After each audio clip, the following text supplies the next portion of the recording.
దారిద్రుడైపోయిన ఈ మానవుడి కోసము దేవుడు మరలా ఎక్కడికి వచ్చాడు? ఆ దారిద్రుల మధ్యలోనికి దారిద్రుడిగా ఎక్కడికి వచ్చేసాడండి? తొట్టెలోనికి వచ్చేసాడండి.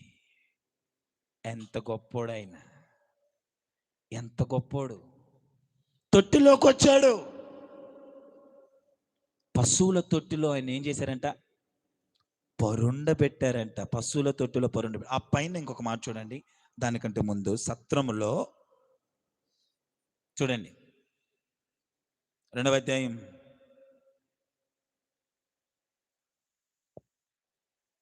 7వ వచనం. తన తొలిచూలు కుమారునికని పొత్తిగుడ్డలతో చుట్టి సత్రములో వారికి ఏమి లేదంట. ఆయన ధనవంతుడు. భూమి మీదకి ఆయన వస్తే ఆయన భూమి మీద ఆయన భూమి మీద తలవాల్చుకోవడానికి ఆయనకి ఏం లేదంట. సత్రములో